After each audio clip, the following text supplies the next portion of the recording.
Hello student. आज हम लोग क्लास 7 के चैप्टर 2 न्यूट्रिशन इन एनिमल्स के बारे में पढ़ेंगे। पिछले क्लास में हम लोगों ने न्यूट्रिशन इन प्लांट पढ़ा था, किस तरह से प्लांट अपना न्यूट्रिशन लेते हैं, किस तरह वो खुद अपने फूड को बनाते हैं, या कुछ ऐसे प्लांट्स थे जो दूसरे पे डिपेंडेंट थे, कुछ इंसेक्ट को ईट करते थे न्यूट्रिशन के लिए, तो कुछ पैरासिटिक थे कस्कुटा की तरह। तो इस तरह का कुछ न्यूट्रिशन हम लोगों ने प्लांट्स में देखा था। अब चैप्टर 2 में हम लोग एनिमल्स में न्यूट्रिशन देखेंगे कि एनिमल किस तरह से अपना भोजन या अपना न्यूट्रिशन लेते हैं, और उसको हम लोग अच्छे से समझेंगे। साथ में ह्यूमन इंसानों में किस तरह से न्यूट्रिशन प्रोसेस होता है उसको भी समझेंगे। तो सबसे पहले न्यूट्रिशन क्या है? एनिमल न्यूट्रिशन या nutrition means taking in of food for the growth and development of the body. ठीक है, यानी बॉडी को ज़रूरत होती है एनर्जी की, या कुछ भी काम करने के लिए बॉडी को एनर्जी चाहिए। वो एनर्जी कहाँ से मिलेगी? फूड से। तो फूड लेना बॉडी के अंदर, उसी को न्यूट्रिशन बोलते हैं। अब न्यूट्रिशन ले लिए, हम खाना खा लिए या एनिमल्स ने फूड खा लिया, फिर उसका डाइजेशन होना ज़रूरी है। हमने जो खाना खाया अगर वो डाइजेस्ट ही नहीं होगा तो हमको एनर्जी नहीं मिलेगी। सो पहले तो खाना निगलना होता है, जिसको इंजेशन बोलते हैं, और उसके बाद स्टमक में हमारे और स्मॉल इंटेस्टाइन में डाइजेशन प्रोसेस होता है, खाना पचता है, और खाना पचने के बाद जब हमारे बॉडी में एब्जॉर्ब होता है तब हमको एनर्जी मिलता है। तो इसी प्रोसेस का सबसे पहला स्टेप कह सकते हैं न्यूट्रिशन है, यानी taking in of the food for growth and development. और ये सब सारे स्टेज उसके बारी बारी से आएंगे। अगर हम लोग ध्यान से देखा जाए तो अलग अलग एनिमल अलग अलग तरह का न्यूट्रिशन का उनका तरीका है। अलग अलग तरीके से वो फूड को लेते हैं। जैसे हम लोग चबा कर खाते हैं, या कुछ चीज़ों को पी लेते हैं, लिक्विड है तो। कुछ बर्ड्स हैं तो वो अपने बीक से, अपने चोंच से तोड़कर खाती हैं, या फिर फ्लावर के रस को निकाल कर, नेक्टर को निकाल कर वो खाती हैं, या उसका जूस सक करती हैं, पीती हैं। और इंसानों में या किसी भी जानवर के छोटे बच्चे अपने माँ के दूध को पीकर न्यूट्रिशन अपना पाते हैं। अब उसी तरह स्नैक्स को अगर देखा जाए तो स्नैक जो है चीज़ों को निगल जाता है। स्नैक हो गया, पाइथन हो गया, यानी सांप, अजगर, इस तरह के रेंगने वाले जो एनिमल हैं, तो ये अपना न्यूट्रिशन लेने के लिए अदर एनिमल्स को, अपने शिकार को निगल जाते हैं।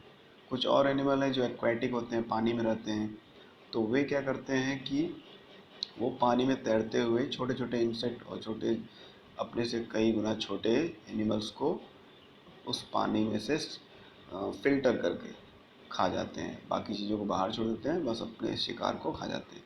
तो इस तरह से हर एक एनिमल का अपना अलग तरीका है न्यूट्रिशन का, भोजन को लेने का। अब इसके बारे में हम लोग इस चैप्टर में आगे समझ। एक इंटरेस्टिंग फैक्ट अगर देखा जाए तो स्टार फिश, जो स्टार शेप का रहता है, जिसके 5 फीट्स होते हैं, पैर होते हैं स्टार शेप में, ये क्या करता है? ये कुछ ऐसे एनिमल्स को खाता है जिनके बाहर कैल्शियम कार्बोनेट का हार्ड लेयर होता है। तो हार्ड लेयर के साथ किसी एनिमल को खाना तो इम्पॉसिबल, वो डाइजेस्ट नहीं होगा। तो ये क्या करता है? स्टारफिश अपने जो स्टमक है उसको बाहर निकाल लेता है माउथ से। समझ सकते हैं आप? हम लोग का स्टमक तो जहाँ है ही पेट मर, लेकिन ये अपने स्टमक को माउथ से बाहर निकालता है।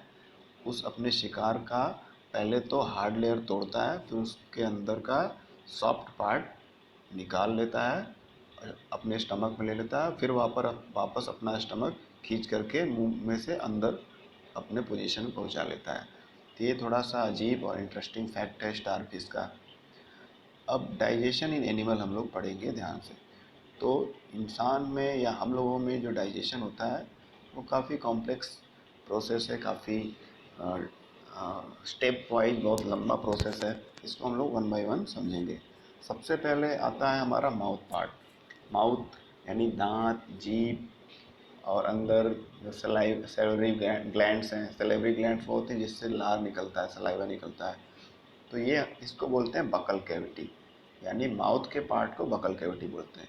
फिर यहाँ से नीचे बकल कैविटी, माउथ से नीचे, गले से नीचे एक पाइप जैसा मस्कुलर ट्यूब लाइक स्ट्रक्चर होता है जिसको ईसोफेगस बोलते हैं, या फिर उसको दूसरे वर्ड्स में फूड पाइप भी बोलते हैं, क्योंकि उसी से खाना हमारा हम लोग चबाते हैं तो नीचे की तरफ जाता है। देन वहाँ से फूड पहुँचता है हमारे लेफ्ट हैंड साइड में, हमारे स्टमक के लेफ्ट हैंड साइड में हमारा, और वहाँ पर होता है सी आकार का, सी शेप, जैसे अल्फ़ाबेट सी होता है उसी के आकार का मस्कुलर थैला होता है, पॉकेट जैसा होता है, जिसको हम लोग स्टमक, पेट बोलते हैं। तो वहाँ स्टमक में खाना जाता है, खाना उसमें जाता है, बहुत सारे एंजाइम्स उसमें निकलते हैं और डाइजेशन प्रोसेस स्टार्ट हो जाता है। तो हम लोग जो चबा कर खाना खाए रहते हैं वो और सॉफ्ट होता है, उसमें वो पेस्ट बनता है। फिर उस स्टमक में बगल से लीवर जूस, बाइल जूस, ये सब आकर मिलते हैं, जिसकी हेल्प से हमारे खाने में जो फैट है, जो तेल घी वगैरह चीज़ें खाते हैं, वो चीज़ें डाइजेस्ट होती हैं। क्योंकि बाइल जूस क्या काम करता है, केवल फैट की चीज़ों को, यानी तेल घी की चीज़ों को डाइजेस्ट करेगा। बाकी जो बचा पार्ट, कार्बोहाइड्रेट, प्रोटीन को डाइजेस्ट करने के लिए आगे स्टमक से ही सटा हुआ एक हिस्सा रहता है पैंक्रियाज, तो उससे कुछ एंजाइम निकलते हैं जिससे प्रोटीन डाइजेस्ट होता है हमारे खाने में, जो प्रोटीन पार्ट है। और कार्बोहाइड्रेट का, हमारे खाने में जो कार्बोहाइड्रेट था स्टार्च के रूप में, वो तो हमारे माउथ में लार के साथ मिक्स होकर ही डाइजेस्ट हो जाता है। बाकी बचा हुआ पार्ट स्टमक में और सारे एंजाइम निकलते हैं, उससे डाइजेस्ट होता है। फिर ये डाइजेस्टेड पेस्ट के फॉर्म में जो हमारा खाना रहता है आगे चलता है और आगे पहुंचता है स्मॉल इंटेस्टाइन में।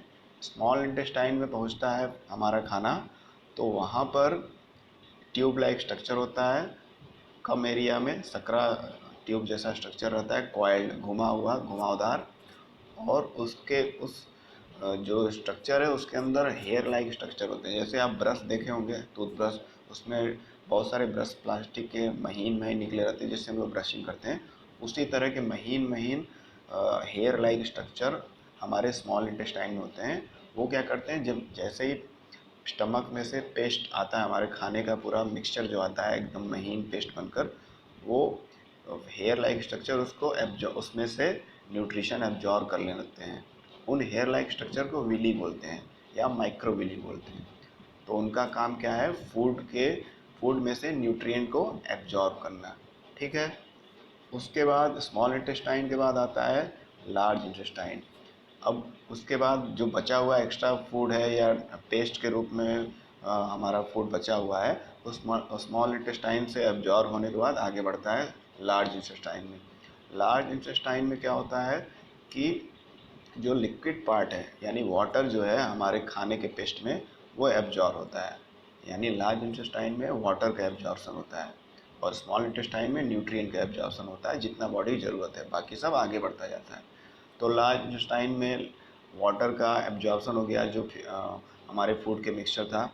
और अब सॉलिड जो पार्ट बनता है वो वेस्ट रहता है हमारा, उसमें और बैक्टीरिया वगैरह उसमें रिप्रोड्यूस होने लगते हैं, और फिर वो रेक्टम के पार्ट से होते हुए एनस के थ्रू बाहर आ जाता है वेस्ट मटेरियल।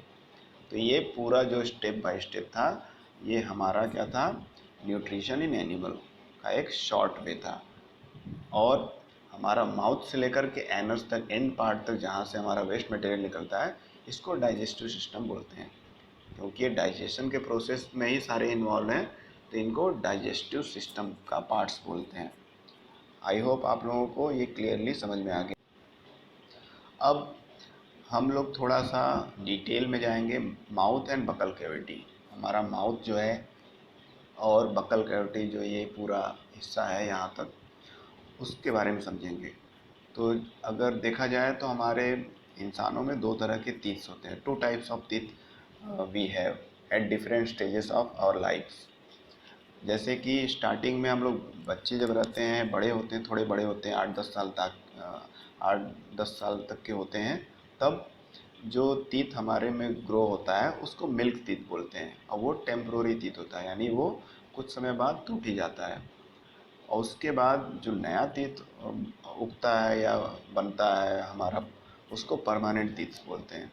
तो हमारे माउथ में दो तरह के टीथ होते हैं, एक टेम्प्रोरी टीथ जिसको मिल्क टीथ भी बोलते हैं, दूध के दांत बोलते हैं, जो कुछ सालों के बाद बचपन में उगते हैं और बाद में वो टूट के गिर जाते हैं क्योंकि काफ़ी सॉफ्ट होते हैं। लेकिन बाद में उसके बाद नए जो टीथ उगते हैं वो काफ़ी स्ट्रांग होते हैं, काफ़ी रिजिड होते हैं, सॉलिड होते हैं, वो लंबे समय तक रहते हैं। उन्हीं को परमानेंट टीथ बोला जाता है। अगर वो टूट गए तो उनको फिर रिप्लेस नहीं किया जा सकता।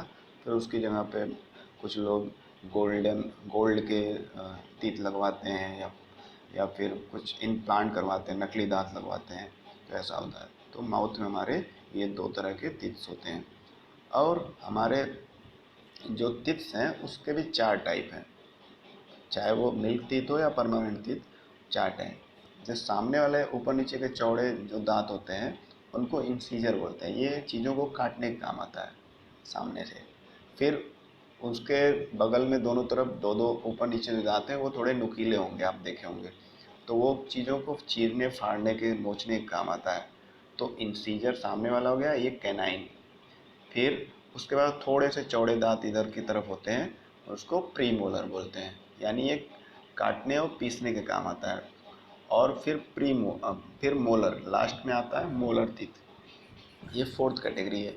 इससे खाना कम्प्लीटली हम लोग चबाकर मिक्स कर देते हैं पेस्ट के रूप में या पाउडर के रूप में। तो ये चार तरह के दांत चार अलग अलग फंक्शन करते हैं, खाने को काटने, नोचने और महीन काटने और पीसने के काम के, यानी कि च्यूव करना या मास्टिकेशन करना, यानी मास्टिकेट करना यानी पीस देना चबा चबा कर। तो ये चार तरह के टीथ्स हमारे इंसानों में पाए जाते हैं। उसके बाद हम लोग थोड़ा समझेंगे इंजेशन टर्म। इंजेशन का मतलब खाने को निगलना, यानी मुंह से लेना। Ingestion is the process of taking out the food from our mouth. तो मुंह से खाने को लेना, उसको इंजेशन बोलते हैं। और इंजेशन जब होगा तो हमारे दांत, टंग और सलाइवा जो लार निकलता है वो तीनों चारों इन्वॉल्व होकर खाने को मिक्स करते हैं, पेस्ट बनाते हैं, और वही इंजेशन का प्रोसेस स्टार्ट हो जाता है माउथ से हमारे। अब जैसा कि मैंने बोला था कि डाइजेशन हमारा माउथ से ही स्टार्ट हो जाता है और एंड में वो वेस्ट मटेरियल निकलता है।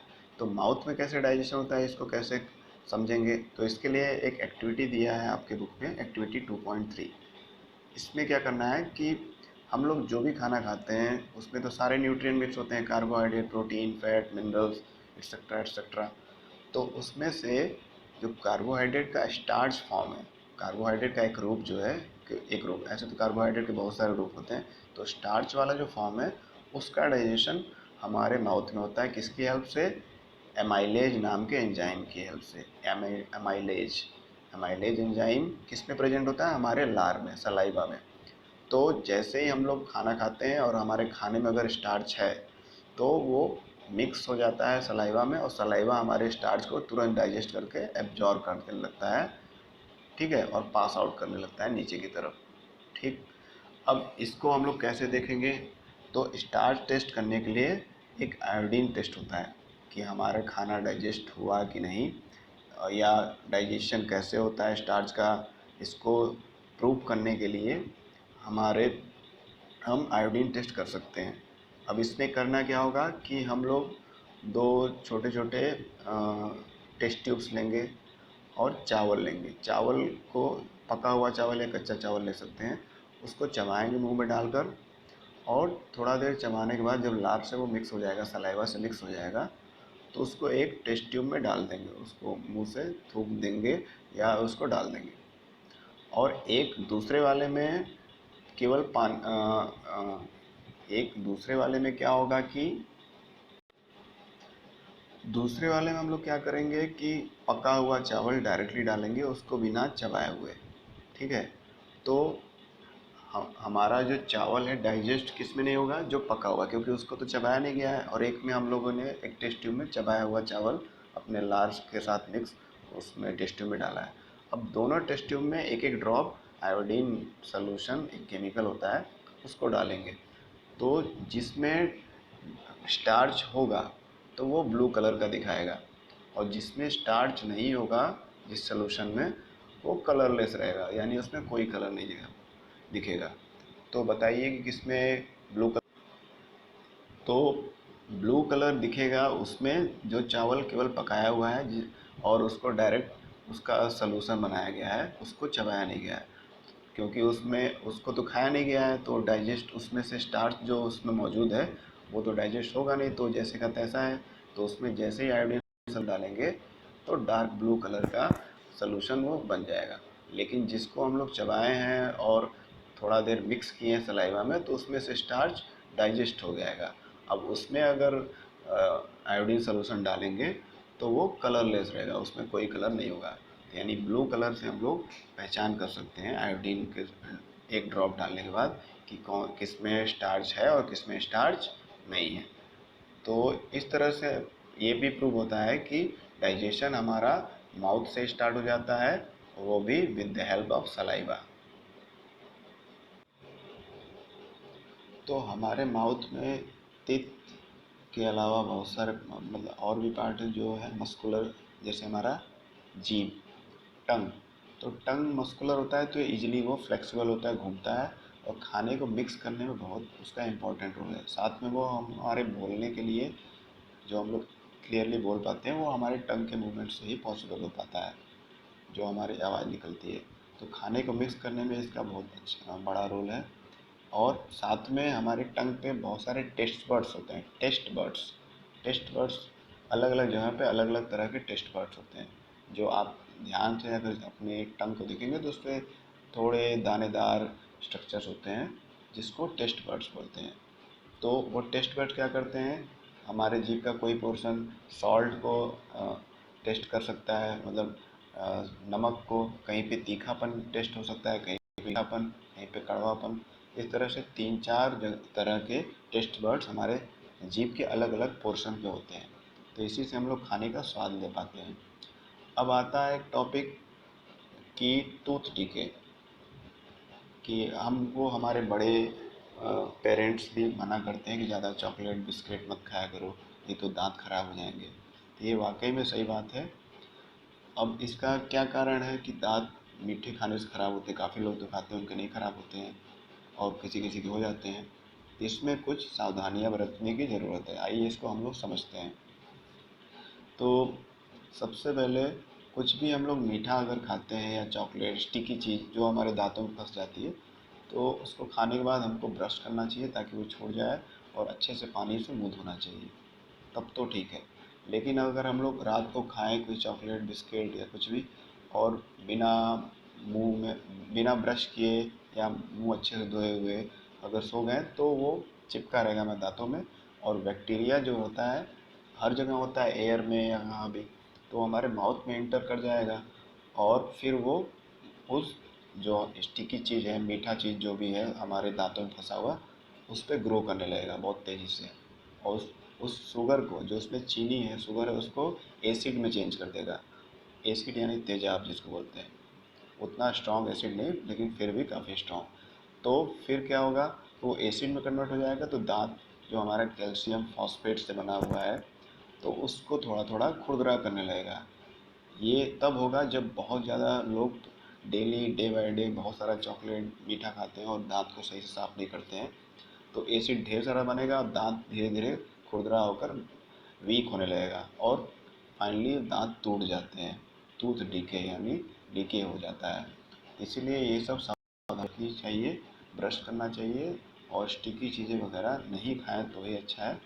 अदरवाइज बैक्टीरिया जो है उसमें से जो शुगर है उसको एसिड में कन्वर्ट कर देगा और वो एसिड फिर हमारे दांतों के लिए बहुत हानिकारक है, दांत हमारे टूट जाएंगे। तो तो टीके से इसलिए हमको हमेशा बचना चाहिए और रेगुलर ब्रशिंग अच्छे से करना चाहिए। कुछ भी खाने के बाद अच्छे से मुंह धोना चाहिए और ब्रश करना चाहिए।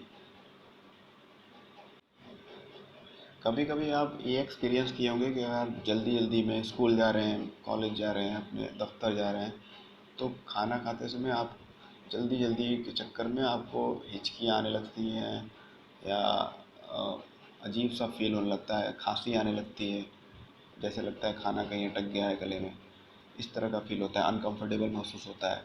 तो ये किस वजह से होता है, जैसा कि मैंने पहले बताया था कि हमारा बकल कैविटी जो माउथ का पोर्शन है वो नीचे एक पाइप जैसा स्ट्रक्चर होता है जिसको ईसोफेगस बोलते हैं, उसमें से खाना नीचे जाता है उसी ईसोफेगस के जस्ट बगल में लगा हुआ रहता है हमारा विंड पाइप। विंड पाइप यानी वो वो पाइप जैसा स्ट्रक्चर, मस्कुलर पाइप जैसा स्ट्रक्चर जो हमारे नोज से कनेक्टेड होता है, जो एयर को नाक से हमारे लंग्स, फेफड़ों तक पहुंचाता है।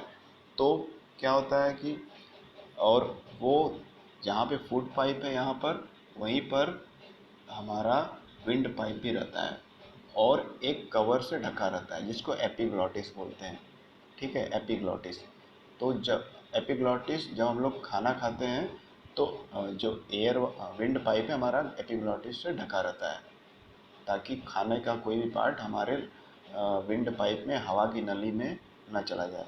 लेकिन जब हम लोग जल्दबाजी में बोलते हैं, खाते हैं, हंसते दौड़ते ऐसे, तो क्या होता है, गलती से वो तेज, हमारा ब्रीथिंग रेट बढ़ जाता है या कुछ ऐसे मिस्टेक होने की वजह से वो एपिग्लॉटिस खुल जाता है और खाने के कुछ पार्ट हमारे विंड पाइप में चले जाते हैं, जिससे हमको खांसी, छींक आता है, अनकंफर्टेबल महसूस होता है। और ये कभी कभी जानलेवा भी हो सकता है। खाने का अगर ज़्यादा पोर्शन हमारे विंड पाइप चला गया तो इमीडिएट डेथ भी हो सकता है, या फिर काफ़ी जानलेवा हो सकता है। इसलिए हमको आराम से बैठ के खाना चाहिए और ना खाते समय ना बोलना चाहिए, ना कुछ करना चाहिए। अदरवाइज खाना हमारे फूड पाइप में ना जा करके विंड पाइप में चला जाएगा और लंग्स को अफेक्ट करेगा, और लंग्स से हमारा रेस्पिरेशन कंट्रोल होता है। तो ये सब चीज़ों को ध्यान में देना है, तो आप हेल्दी रहें। अच्छा, आप अपने जो टंग है उसके, उस पर अलग अलग टेस्ट बर्ड्स होते हैं, अलग अलग स्वाद लेने के लिए अलग अलग तरह के टेस्ट बर्ड्स हैं।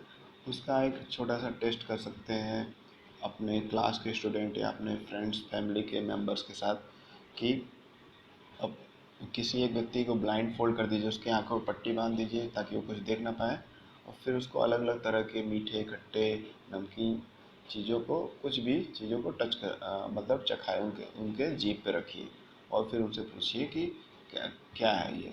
तो वो बताएंगे कि सॉल्टी है या स्पाइसी है या बिटर है या स्वीट है। तो इस तरह से आप एक छोटी सी एक्टिविटी करके इंटरेस्टिंग वे में समझ सकते हैं कि हमारे जीभ पे टेस्ट बड्स कहाँ पर किस तरह का फ्लेवर लेने वाले, किस तरह का टेस्ट का सेंस देने वाले टेस्ट बड्स हैं। ठीक है। अब हम लोग समझते हैं ये कैसे खाना, माउथ में तो डाइजेशन हो गया स्टार्च का, जिसको हम लोग आयोडीन सोल्यूशन से भी चेक करके बता सकते हैं, जैसा हम लोग अभी पढ़े थे। उसके बाद माउथ से फूड पाइप में खाना धीरे धीरे धीरे धीरे धीरे हमारे स्टमक तक पहुंचता है। तो फूड पाइप से खाना स्टमक तक पहुंचने में एक मूवमेंट होता है। जो पाइप हमारा है, फूड का पाइप जिसमें खाना नीचे आता है, वो मसल का बना है, मस्कुलर है।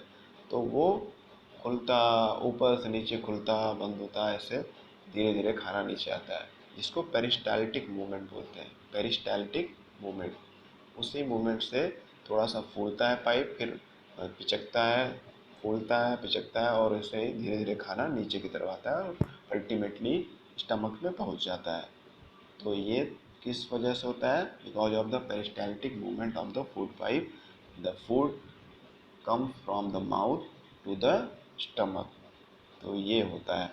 फिर स्टमक में आकर, जैसा कि मैंने पहले ही बताया था, स्टमक एक थिक लेयर, एक थैले जैसा है, मोटा मस्कुलर लेयर, मसल का मोटा सा थैला जैसा स्ट्रक्चर है, जो जिसको जे शेप का भी बोल सकते हैं, या कुछ लोग इसको सी शेप का भी बोलते हैं कि सी आकार का इसका थैले का शेप होता है, या जे शेप का होता है।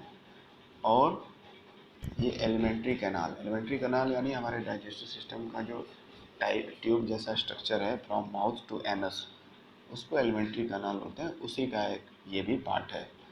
तो स्टमक में अंदर बहुत सारे लेयर होते हैं, और उसी में से कुछ ले किसी एक पोर्शन से हाइड्रोक्लोरिक एसिड निकलता है। हाइड्रोक्लोरिक एसिड का मतलब होता है कि एक एसिड है, और ये नेचुरली हमारे स्टमक के वॉल से, हमारे स्टमक के जो अंदर की परत है, सरफेस है, उससे निकलता है। कब निकलता है? जब हम लोग खाना खाते हैं और फूड पाइप से होते हुए खाना हमारे स्टमक पे जैसे ही पहुंचता है, वो हमारे अंदर का स्टमक का लेयर एसिड निकालता है, हाइड्रोक्लोरिक एसिड। वो एसिड क्या करता है? हमारे खाने पे मिक्स होता है, और खाने में जो भी अनवांटेड बैक्टीरिया भी हम लोग अगर खा लिए होंगे, खाते ही हैं क्योंकि हम लोग हमेशा चारों तरफ बैक्टीरिया, वायरस से घिरे हुए हैं, तो हवा में एक तो वायरस बैक्टीरिया होते हैं, तो वो हम लोग जाहिर सी बात है कि वो आते ही हमारे खाने में।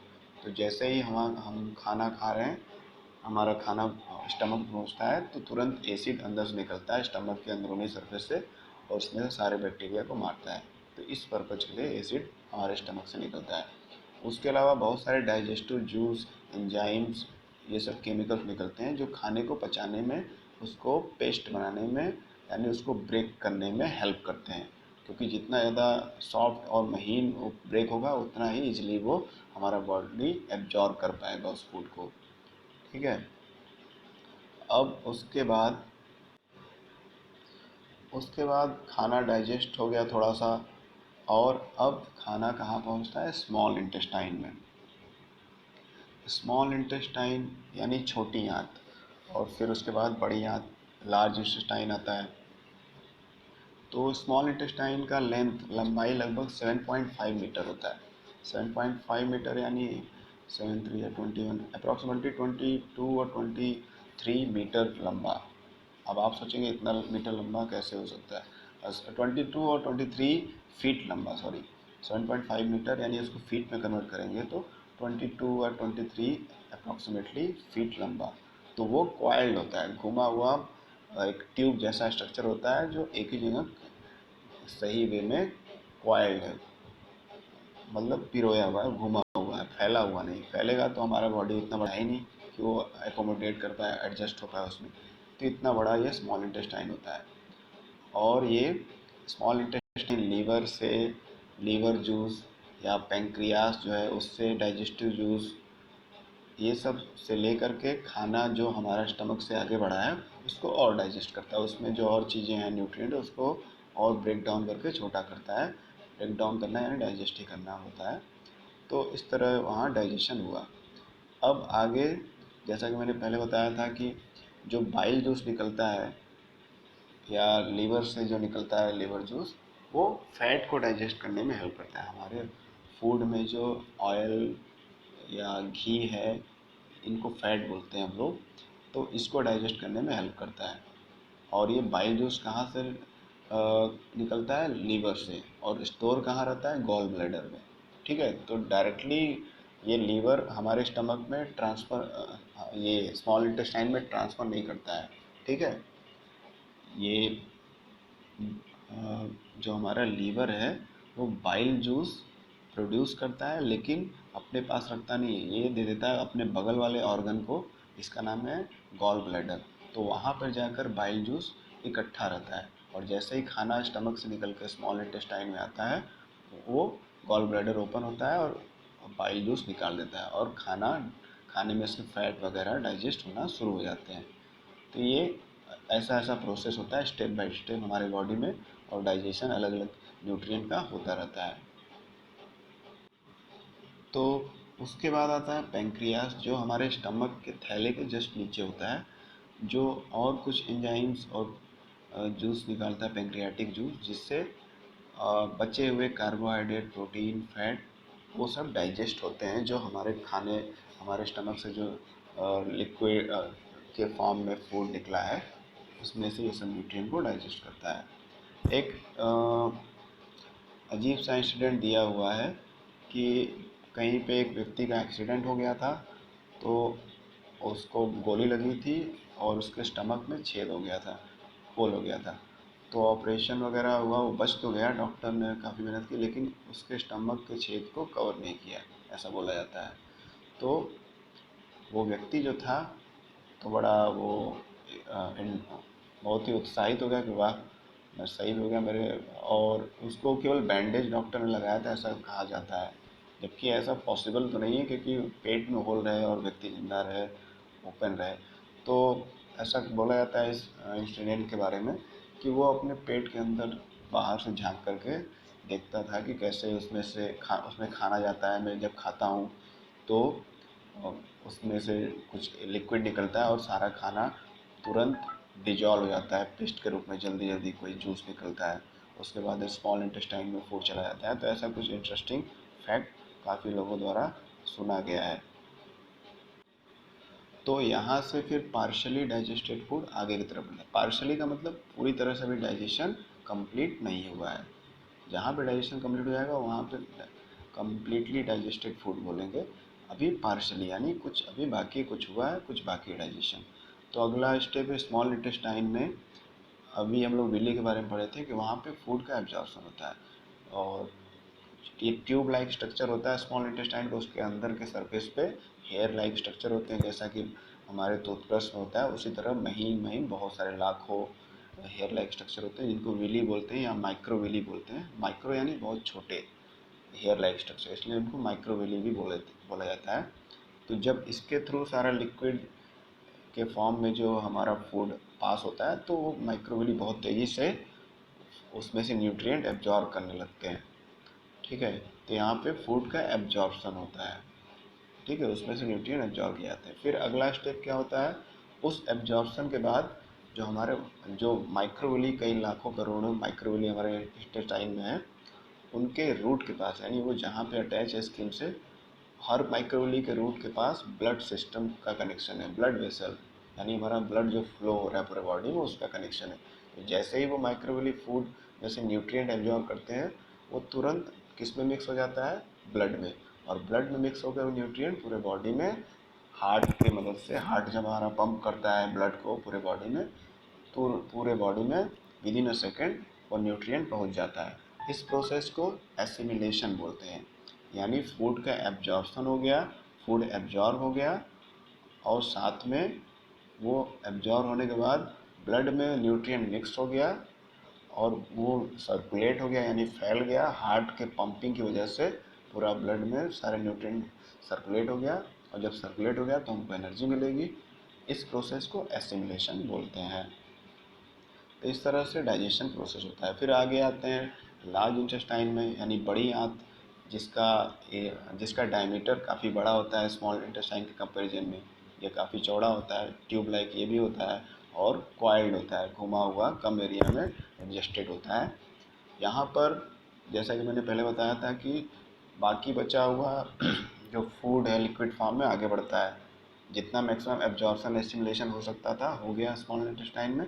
उसके बाद बचा हुआ लिक्विड फॉर्म में फूड आगे बढ़ता है, और इसमें से लिक्विड यानी वाटर को एब्जॉर्ब करता है हमारा बॉडी। यानी लार्ज इंटेस्टाइन वाटर का एब्जॉर्प्शन करता है, और उसके बाद बचा हुआ सॉलिड फॉर्म आगे बढ़ता है रेक्टम के पास, और रेक्टम से सीधे एनस से बाहर निकल जाता है। इस प्रोसेस को इजेशन बोलते हैं या एक्सक्रीशन भी बोलते हैं, यानी removal of waste from the body is called egestion और एक्सक्रीशन। तो ये होता है। तो इस तरह से डाइजेशन का पूरा प्रोसेस हो गया, और फाइनली वेस्ट प्रोडक्ट जो एक्स्ट्रा हमारे बॉडी में था, जो हमारे बॉडी एब्जॉर्ब नहीं कर सकता था उस समय, वो निकाल दिया बाहर। That is called egestion process. उसके बाद एक डिजीज का हम लोग केस थोड़ा सा डिस्कस करेंगे, डायरिया। डायरिया डिजीज जो है, इसमें क्या होता है कि जब हम लोग बासी खाना या स्पॉइल्ड फूड खा लेते हैं, या जंक फूड खाते हैं, तो फूड पॉइजनिंग हो जाता है।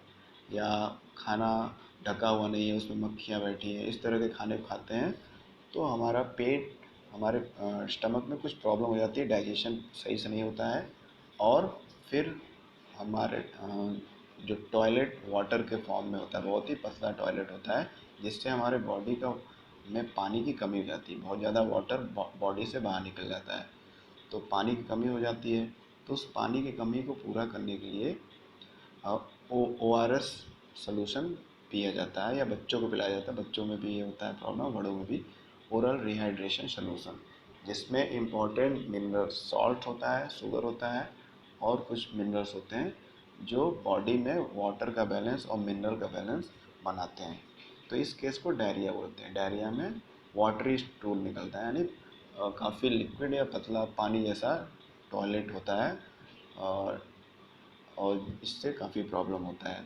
इसलिए हमेशा खाने को ढक के रखना चाहिए, साफ़ सुथरा खाना चाहिए, जंक फूड नहीं खाना चाहिए, और बासी नहीं खाना चाहिए, क्योंकि इससे फूड पॉइजनिंग हुआ और फिर डायरिया की सिचुएशन क्रिएट हो जाती है।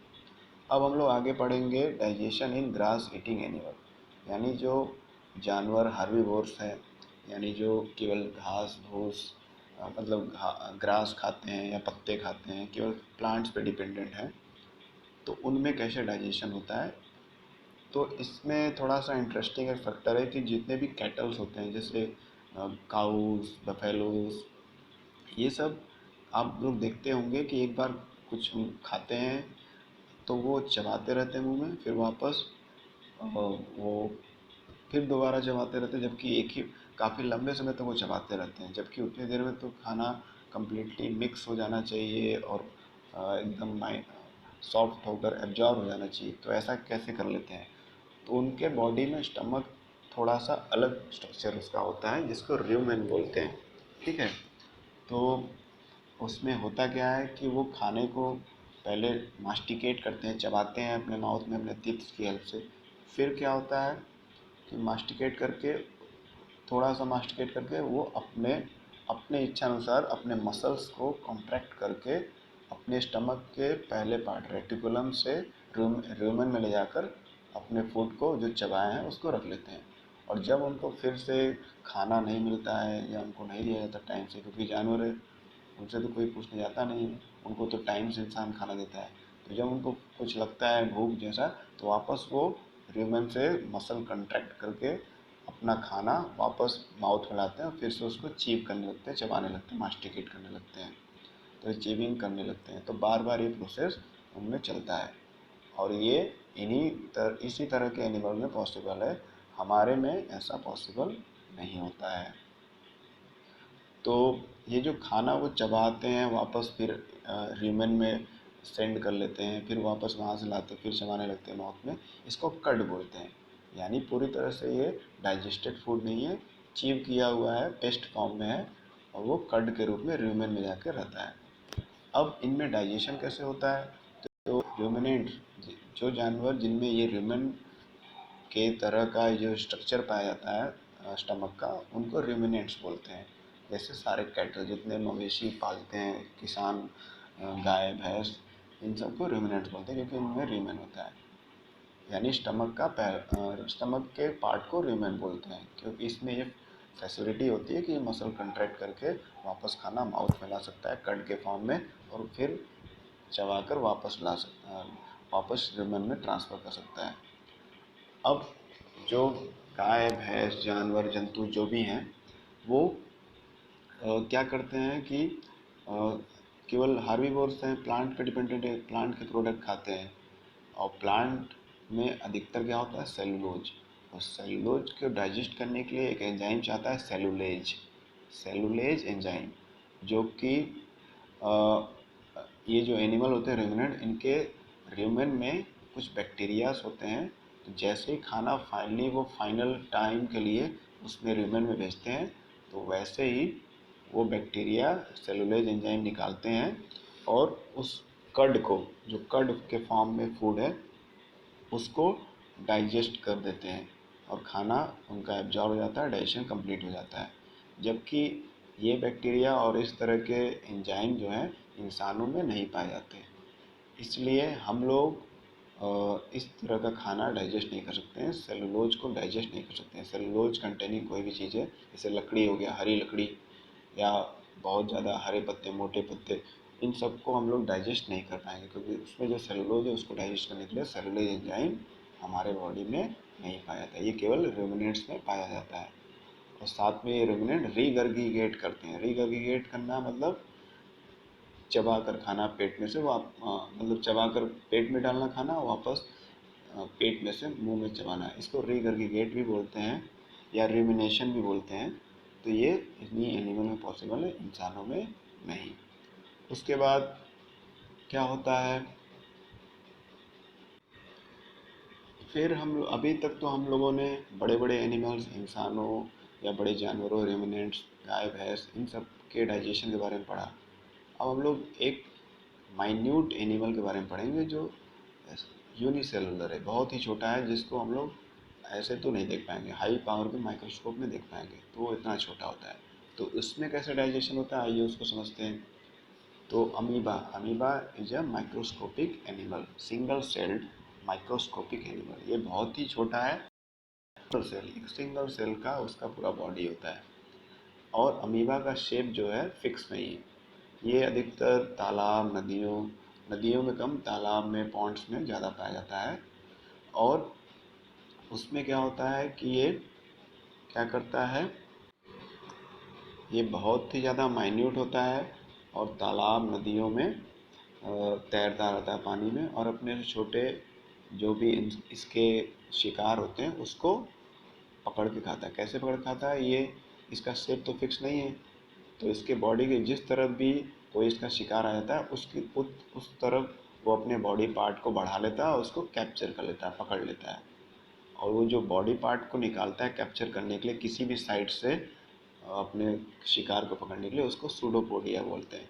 सूडोपोडिया एक तरह से उसका आर्म है, उसका हाथ है, जो कहीं से भी निकल जाता है क्योंकि इसका शेप एंड साइज फिक्स नहीं है। जिधर जिस बॉडी के जिस तरफ इसके कोई भी इसका शिकार रहेगा उस तरफ से सूडोपोडिया निकल जाता है और अपने शिकार को पकड़ के अंदर ले लेता है। फिर अंदर आने के बाद इसके अंदर इसके सेंटर में न्यूक्लियस होता है और अदर बॉडी पार्ट्स इसके पार्ट्स होते हैं। और साथ में फूड को डाइजेस्ट करने के लिए, जैसे हमारे बॉडी में stomach, small intestine, other parts होते हैं, और इसमें अमीबा में फूड को डाइजेस्ट करने के लिए फूड वैक्यूल होता है। फूड वैक्यूल नाम का एक ऑर्गन होता है, ऑर्गेनल होता है, जो जिसमें एंजाइम्स होते हैं, उसमें अपना ये शिकार ले जाते हैं और वहाँ पे एंजाइम की हेल्प से उसमें एंजाइम निकलता है और वो शिकार डाइजेस्ट हो जाता है। और डाइजेस्ट होने के बाद वो बॉडी के ग्रोथ में हेल्प करता है और उसका बॉडी का आकार फिर बढ़ जाता है। तो इस तरह से माइक्रोस्कोपिक एनिमल में यानी अमीबा में भी डाइजेशन होता है। तो आई होप आप लोगों ने ये चैप्टर अच्छे से समझ लिया होगा। अगर फिर भी आप लोगों को ये चैप्टर ना समझ में आया या कुछ पॉइंट्स में डाउट्स हो तो आप मुझे व्हाट्सएप ग्रुप में क्वेश्चन पूछ सकते हैं। I will answer each of your doubt, and till then have a nice day. Bye bye.